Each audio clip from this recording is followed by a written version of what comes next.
Hi there, this is Ranjit, and in this video let's do the unboxing and have a first look at this Samsung Galaxy M12. And this is supposed to be the new budget range smartphone for the M series by Samsung. And guys, this is a review note, so I don't know the exact pricing, but it's rumored that this will be priced around 11 to 12,000. So let's have a look. And here back it gives us some of the specs. And guys, it comes in two variants, 4 gigabytes of RAM and 6 gigabytes. They have sent us the 6 gigabyte variant. The 4 gigabyte RAM variant comes with 64 GB of storage, and the 6 comes with 128. And here it gives us some specs. It has that 48 megapixel rear camera, 8 megapixel front, and it has a 6.5-inch screen, but again guys, it's just a 720p HD screen, but this is supposed to be a 90 Hz screen. So that's what we have. Again guys, check the description area, and this will be available via Amazon. So let's have a look. So here it comes out, and here we have some stuff and a SIM ejector tool over here. Let's see if we have a case. Nope, no case, just some paperwork. I don't know why vendors have stopped giving that case now. They used to give it earlier. Now many are omitting that. So here we have the device itself, and this one, actually big thing is this one also has that big 6000 milliamp hour battery on this one. So here we have, and we also have, and the back is plastic guys, and you can feel it. So again, it has the dual tone finish. Here it has a texture, and bottom it is like flat, and that quad camera setup here, and 6.5-inch screen. We'll look at it later. And we have a USB cable. It's a type A to type C that we are getting, and this is a regular Samsung 15-watt charger that we are getting in the box.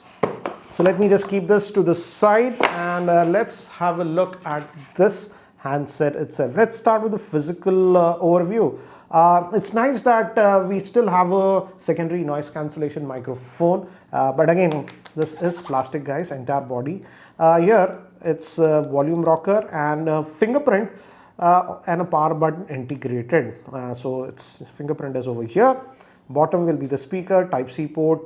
This is your main microphone, 3.5mm headphone jack, and this will be your SIM tray. Let's see the configuration of the SIM tray.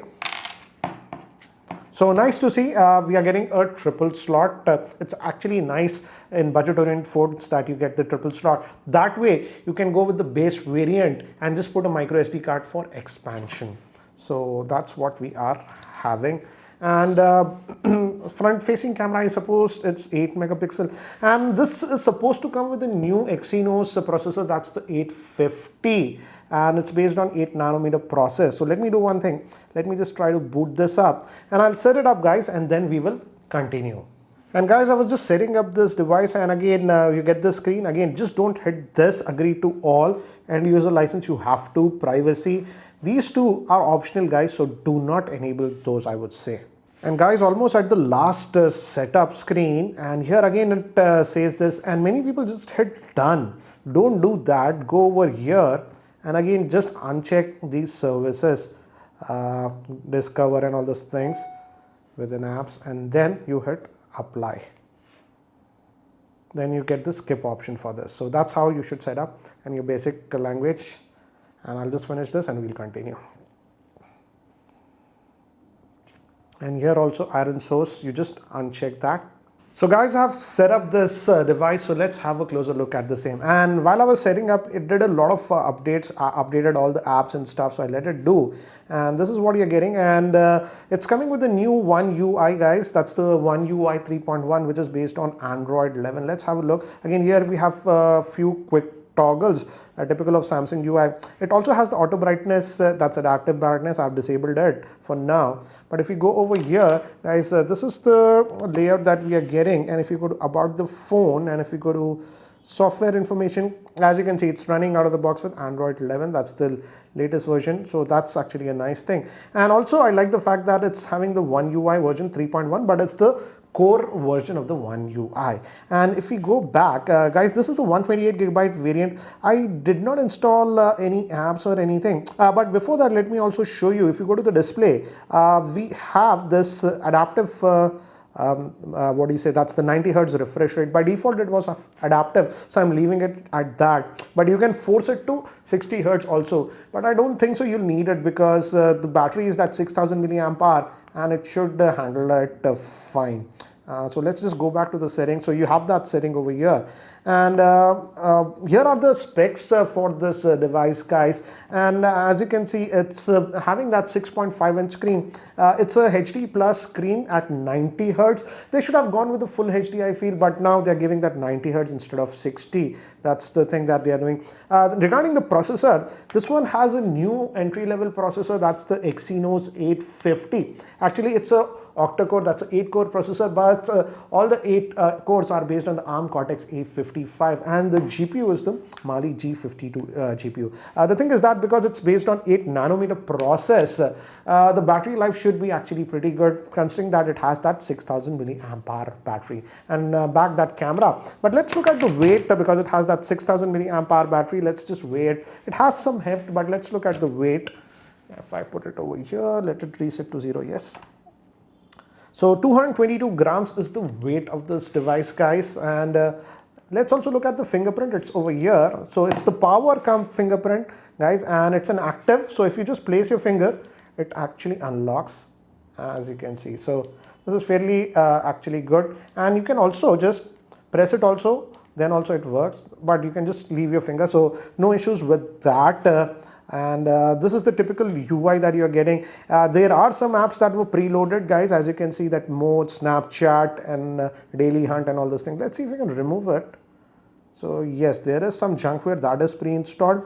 Even Candy Crush was there. So let's look at the storage. How much do we get? This is the higher end 128 gigabyte variant, guys. So let's see how much storage do we get if I go to over here, device care and storage.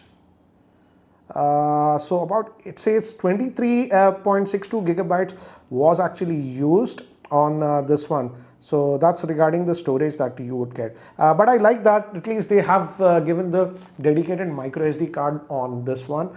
So you can go with the base variant also. But yeah, there is some junk that is pre-installed on this. Moving to another thing is that regarding the storage, guys, the storage type is not UFS but eMMC on this one. But RAM is thankfully LPDDR4X RAM on this one. And in UI, it's okay, guys. It's fine. It's handling it fine like this. Let me just open up the Chrome web browser over here. As you can see, this is at 90 hertz adaptive that we have left. So yes, that way it is fine. Let's also look at the speakers. Let's just load YouTube and one of my own videos. Let me just go over here, full screen. And many of you liked it, so we're doing it again. And I've taken some questions that you have posted on Twitter. So let's maximize reading questions we'll answer. And the first question that so this is the speaker, guys, and I would say it's a normal level speaker, not too loud nor low. It stays in the middle. But again, it's a single speaker that we are having here at the bottom. Next thing, I also because Netflix was also pre-installed, guys, I forgot to mention. So I logged into Netflix with my account, and let's see if we go over here. One second, let me just go to the account settings. App settings, and if we go to the playback specification, oh, the good thing is that it has wideband L1 support, not L3, and L1 means that it's good, guys. It can play back HD videos from Netflix. That means you can play HD videos even from Amazon Prime, because it has that wideband L1 support. So yes, I feel this is a smartphone for people who consume a lot of media, social media apps, stuff, regular stuff. But again, I won't say this is a smartphone for very heavy users or gamers, I feel. But now let's also look at the camera on this one. Again, we have that quad camera. Again, we have to give quad cameras at this price range. The main camera, I would say, is that 48 megapixel. Then we have a 5 megapixel ultra wide. I wish it was at least 8 megapixel, but it's a 5 megapixel. We'll take some sample shots and see how it does. Then again, we have that 2 megapixel, guys. Anyways, then let's look at this interface. Again, this won't change. Yeah, so this is the basic interface that you're getting, and you have tap to focus, and this is that wide angle lens. Let me bring some objects so that you can see wide angle. This is the zoom. So here we have digital zoom, 2x, 4x, and even 10x. Guys, I would say I never like this digital zoom. Don't go over 2x. front facing is 8 megapixels. So let's see how it does. So here also we can go a little bit wide, it says, if I use this option. Why is it not in it? Yeah. But let me do one thing. Let me actually take some sample shots with this one. So these were shot with the 48 megapixel rear facing camera. It's the Samsung ISO Cell GM2. And as you can see, it produced some pretty good shots in outdoor conditions.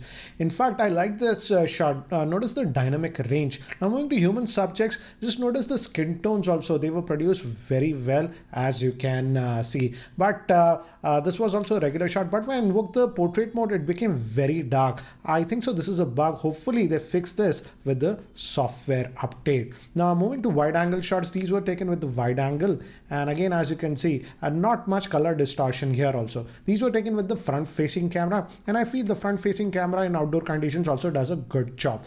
Now moving to shots taken in completely artificial lighting office, I was surprised that this did actually this well. As you can see, this regular shot, and this was that wide angle shot. Some more samples. Moving to human subjects in indoor lighting, I feel it did a decent job here. And this was with the portrait mode. And here in the portrait mode, it didn't make the pictures dark. Recording this sample with the front-facing camera of the Samsung Galaxy M21. And the audio is also being recorded via the same. So this is the video that you can expect with the front-facing camera. So guys, that's it for now for the unboxing and first look at the Samsung Galaxy M12 smartphone. Let's see how Samsung prices this one. As I've told you, I've heard that it will be priced around 11 or 12,000.